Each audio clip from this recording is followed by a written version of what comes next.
Jupiter looks calm from far away, like a painted marble. Up close, its space is a particle trap, not empty vacuum. Cross the wrong region, and your body can take a lethal dose before you even feel cold.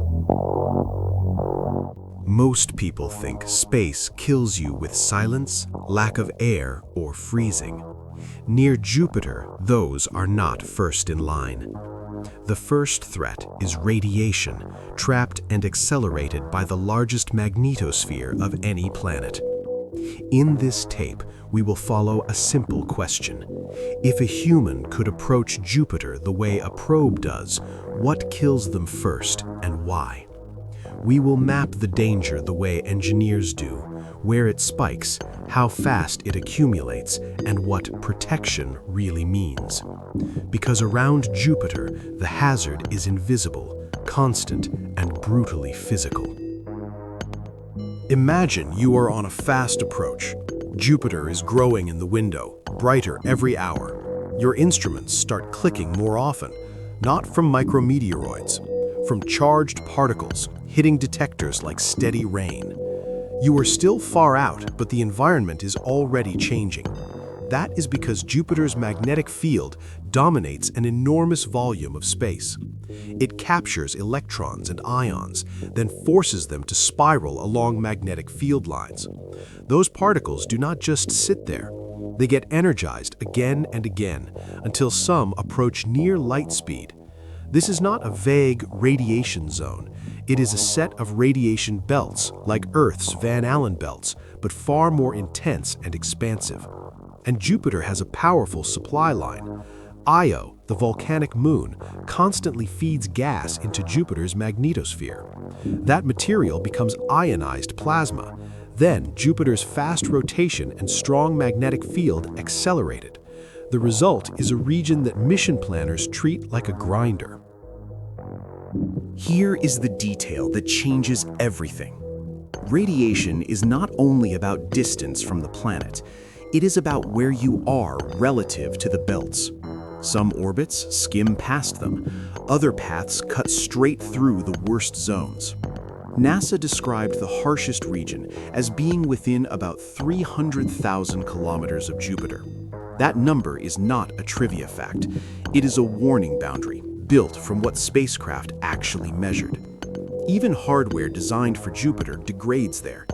That is why Juno had to be armored. Its most sensitive electronics were placed inside a titanium radiation vault with thick walls. The goal was not comfort, it was survival of the computer. Juno's team expected the outside of the spacecraft to accumulate an enormous total radiation dose, so they reduced what reached the brain by roughly a factor of 800. That is what safe means at Jupiter. Not low radiation, just less catastrophic radiation. Now bring a human into that same story. A human has no titanium vault, no radiation-hardened electronics, no sealed box to hide a nervous system. And the biology is unforgiving. A whole-body dose in the range of about 4 to 5 sieverts delivered quickly can be lethal for many people without major medical intervention. At higher doses, the timeline collapses.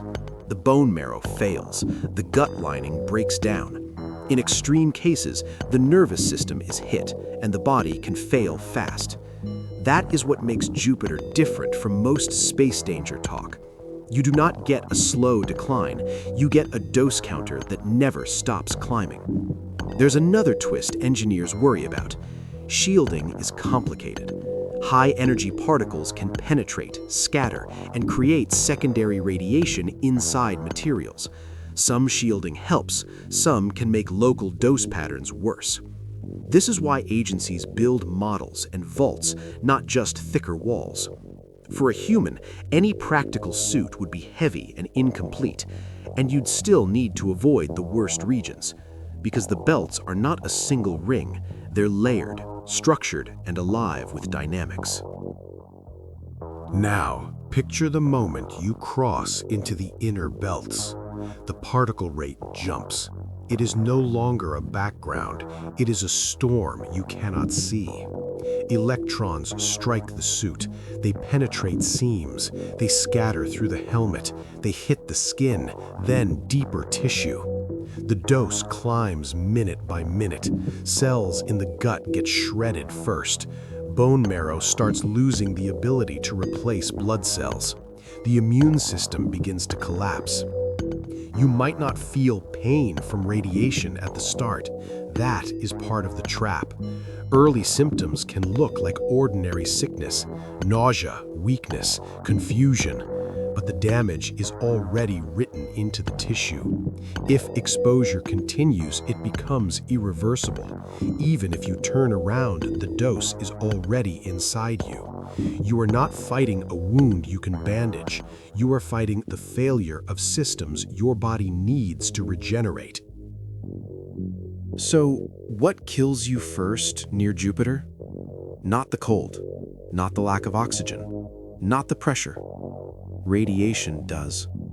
It is the earliest, fastest, and least negotiable threat in that environment.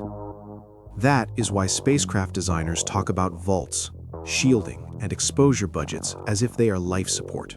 Because around Jupiter, they are. Science you can hear. Dread you can feel.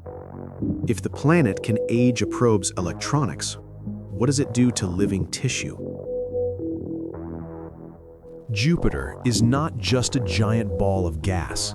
It is a machine that traps particles and turns space into a hazard zone. That is why missions pick careful trajectories, limited flybys, and hardened systems. And it is why, for a human, getting close enough to see Jupiter up close is not the challenge. Surviving long enough to look is. If you want the next tape, subscribe. The archive keeps growing.